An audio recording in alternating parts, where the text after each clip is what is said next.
Uh, I didn't prepare notes. I trust that I can speak freely. My name is Koi. I'm from Umai Naturals. And as she has said, we are going to eat our food. And what I believe in is that food is medicine. Like when you think you are sick, when you think you need care, when you think you need to nourish, you go to food. Most of us think about healing or medicine and you imagine pills and a lot of bottles and a lot of machines. But what you really need to do is look at your plate. What is on your plate? What are you eating? Because this is something that I've come to realize through the detox class. We usually have the total body reset class, where we usually take you through food and through the herbs. For instance, when you say you're feeling constipated, you might go for a hospital laxative, and behind your house you have a senna tree. Behind your house you have a dandelion plant. Why are you going to the hospital for the very thing that is in your backyard? So when you're thinking about healing, when you're thinking about medicine, it's not something strange, it's not something foreign, it's not something that you import. It's something that is just under your soil, it's just... And I actually joke because most people usually pass the medicine they need on their way to the hospital.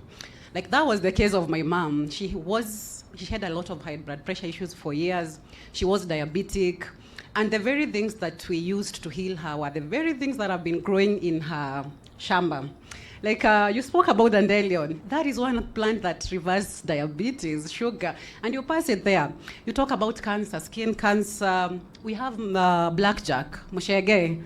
It heals cancer. So you're using a lot of money and a lot of resources when whatever you're needing right there is there. Like for my case, I had slipped disc, like the L5 and L4 on my back. I injured through lifting something. So I injured my back, and of course the first thing you do is go to the hospital. So I went to the hospital. The doctor said, kwanza, hiyo shida yako tunaijua, a lot of women go through this. So they recommended first calcium. I need calcium supplements. And then they recommended some things for the bones, cattle foot. Anyone who has been through arthritis, back pain, knee pain, everything, those are the things that they tell you you need. They didn't mention diet. So knowing what I know, I didn't even take the calcium supplements because you realize you're given something, but whatever you're given, it's not treating you, it's not healing you, it's not giving your body the very thing that it needs. It's actually just prolonging the illness for longer. So I stopped. I didn't take the calcium supplement. I took the medication because I was in a lot of pain. Anyone who has back pain knows what kind of pain. It's kind of... it blacks, like you cannot even see anything. You're just feeling pain. You cannot stand without pain. You cannot sleep without pain. You sit down, you're in pain. Another issue, I realized I had fibroids. I think Nola mentioned, and that's another conversation we should speak about because the recent research as of now, it's 80% of women have fibroids or you'll get fibroids. Like how many women are here? That is a statistic of 4 out of 5 women, like count me and her. Chances are the 4 of them have fibroids or have had fibroids or you will have fibroids. So the very thing that the doctor said again, that is the issue, that you cannot do something about the fibroids. It's either now they start giving you a lot of pain and then we can see what to do, but for now you monitor. Or yeah, it's actually just an observation. Lucky for me, it was not, the fibroid was at the behind of my uterus, like you know the way uterine is. So it was growing at the end. So that didn't give me a lot of pain. It didn't give me a lot of discomfort. There are people who have fibroids that inside the womb or the uterine wall, and that gives people a lot of heavy bleeding. Like you'll bleed, like it's your periods, but in kama kichinjio, you're bleeding a lot and you lose a lot of blood. And then there are people, even it's extreme, you have to go for iron therapy. Like they have to put iron in your body through a needle. And the very thing, again, you don't need even that. You have blackjacks. You have things that add iron to your body. You have sour soap that's now reduce the fibroids or reduce any cancer. You have castor oil. She spoke about castor oil. Just applying castor oil there, that is another thing that shrinks fibroid. So sometimes we think medicine is something that is so far away when the fact of the matter is it's here. We talk about weight loss. Weight loss, and the current trend now is Ozempic. You don't even need to go a lot of that medicine. Like, it is the easiest. Nola said, and she was right. Weight loss is the easiest thing that you can do. For my case, I was also over 90 kgs. I lost over 20 kgs. Right now, I'm at 67. And I didn't do it. Initially, I used to go to the gym, but now after the back injury, you cannot lift weight, you cannot do anything. So I only did it through diet, through food, and that is recognizing how are you eating, what time are you eating. And Nola also spoke about the circadian rhythm. Like right now, this is a perfect time to eat because the sun supports your digestive system. It supports everything right now, even the mineral absorption, the nutrients absorption from your body. You need the sun. But you realize you're told that breakfast is the most important meal of the day. So it's 8 a.m. and you have your huge plate, you have tea. For some people who do sausage, you have bread, you have, like, you're poisoning yourself very early in the morning, then stay a bit, then do 10 o'clock tea, then go for lunch, do another meal.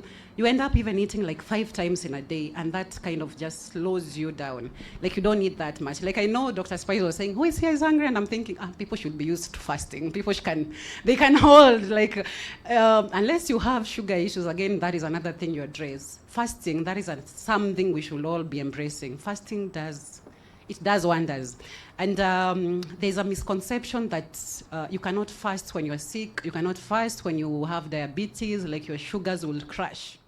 But I've realized, and this is a testimony from someone who reversed diabetes through detox. And through the detox that I'm speaking about, we fast. We fast every once a week. You can do either 36 hours, 72 hours, but we fast. Whether you're on medication, whether you're not, whether you have but although we limit, but people who have diabetes benefit a lot from fasting because you need to give your insulin a break, you need to give your organs a break, you need your body to be in a position to perform or support you very well. So sometimes we kind of, like maybe for a case of someone who has diabetes, they'll be told you need the sugar. So asubuhi, take your tea, and then if you feel your sugars are weak, take a sweet, take a lollipop. Like even the kind of advice you're given at, like, you have to keep your sugars. Like, why not take an orange? Why are you taking a lollipop when you have, or why are you taking soda, Fanta, when you have blood sugar issues that it to stabilize your blood sugar? So you're either poisoning yourself, or you're either healing yourself with whatever you are eating. That is the truth. And again, now this is where farmers comes in, because as much as we are talking about food and what you're eating, we realize that the food that is supposed to be medicine is the one that is corrupted. So we've said the way farmers now spray, is it Roundup that makes wheat kind of bulk, and then and then you're using herbicides. Just imagine you've taken a certain chemical to kill a worm, and you've seen that the worm it's been effective, like a tomato. It has killed that worm. And then you're still taking the very thing to your stomach. What is that doing to your body? Like, if it can kill that worm, what is it doing to your body slowly, slowly, slowly? And this is not a conspiracy theorist, but everything, you're usually told that it will, when you boil something or when you cook it, you kind of tend to kill the very bad things that were there, like the chemicals, the fungicides. You think that once you boil them, you've killed them. You have not. They're going straight to your body. So you're having issues that can be fixed with what you eat and if we hold our land with integrity. And Kathomi said about the history of medicine, about Hippocrates being whoever is called the grandfather of medicine. And doctors have this Hippocratic oath that they swear by. And I will say for us herbalists, we have another oath, which is to cater for our land, for our environment, how we treat each other. Like, I cannot be planting something for my family and then I'm exporting the same thing for other people in Nairobi because apparently I know my family is here. Like, that is not integrity. That is killing. You're killing another person, but in extension, you're going to kill yourself. Because who have you killed there? Who could have been helping here? You've also killed your clients short term. Like yes, you've gotten the profits for now, very huge profits, but how many after 10 years, 20 years, you've killed the population? Who will you sell to? Who will you and your family be selling to without us, without the masses? And again, this is a conversation that involves the government and a lot, because there's a lot of, what can I say, censoring or kind of, swallowing, ama tusemaje, kutufinya sauti. Mnafinywa sauti. You realize you cannot say about some words. Like we were having a conversation with Anita, I think she was saying her TikTok was banned. Even Ola mentioned her TikTok being banned. You realize you mentioned a hub that helps this and this, and then you've been stricken. Like I mentioned about cancer and soursop, and I was given a warning. Like I did not create soursop. I'm only telling you this plant in your house can help you this and this, and that is a mistake. That is a crime that I cannot tell people that way. So whenever you're using herbs and something has worked for you, share it with another person, share it with another, like let's share even communally amongst ourselves, because you might realize, you might thinking, why is this one not talking about this thing? Why are you not doing videos about this? But the moment you speak about something, you get community, you are banned. I've lost my WhatsApp severally, like just my WhatsApp business catalog. Like you'll be there and then kidogo you are reported, you're not following the community standards, and then you have to start zero again. And it's something that we are all struggling with, especially if you're talking about our culture, our skin, our food. And then another thing is that sometimes we eat like the white people and you're black. Why are you eating the white man's diet? You know, your skin needs iron. We are so different, and we tend to move away from whatever makes us us. Like the way people say, like you'll tell someone, do these vegetables, and they're like, they'll think, why can't I take spinach? Why are you telling me to go eat blackjack, materere, manini? Why can't I do, like you stop those, it's like unaturudisha nyuma. But you cannot discover what the problem is if you cannot look on where it started. Like even the disease, the way we usually say, sometimes you have hormonal imbalance issues, but again, it comes back to your diet. What are you eating? How is your colon moving? How is that affecting your liver? How does that impact your hormones? We are taking cow milk. Cow milk affects our thyroid glands. Like the constant mucus congestion affects our thyroid gland. Thyroid utapata either goiter, utapata muscle weakness, utapata maybe protruding eyes, utapata again sleeping issues, you're always fatigued, and when you come back to look at what is causing all this, what is causing your thyroid to fail, what is causing your organ to weaken, again we come back to the diet. So as much as we are heading to food, I think we'll have a conversation about food depending on what we are eating. But I do trust that whatever we are eating nourishes our body and also supports our organs. And basically, what I've realized with the healing, it's like the way we talk about detox. She spoke about detox, even detoxing the C dosage, let's call it the dosage, even detoxing the C dosage in our system. You realize most people think of detox as diarrhea or, yes, one concoction that makes you detox everything. And people usually come say, why is that miracle seed? Where is that magic seed? And yes, it works. It works for the colon. It works as a laxative and it will cleanse your colon. But what about the kidneys? The kidneys are also our detox organ. What about our skin? What are you doing for your skin? It's also another detox organ. What are you doing for your liver? Our main internal detoxification organ, because again, anything you eat has to go through the colon, then it passes by the kidneys, then the liver, and then sent to the blood. It's a whole connected process. So you cannot say you've dealt with this one thing and you've fixed your entire problem. Like you have to focus on whatever, each and every organ. And I usually like to call the eliminative system or the lymphatic system. Most people know the lymphatic system because of lymph nodes, like the way we have swollen lymph nodes. We also have lymph nodes here. And ladies, I think this is one of the ways that we affect our body. We do a lot of roll-ons, we do a lot of perfumes, even here on our neck. And that is one thing that is causing a lot of hormonal imbalance. Because again, whatever you're taking through your skin goes straight to your bloodstream. Whatever you're inhaling can also go to your bloodstream.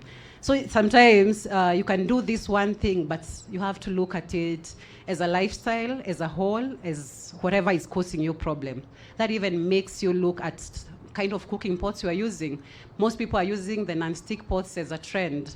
Yet it's very easy to use. Like I remember back when tulikuwa tunakosana na my mom juu ya kuniambia nioshe sufuria ugari, like ishashikilia. So the idea of cooking in a non-stick pot without the hassle of cleaning, it's good.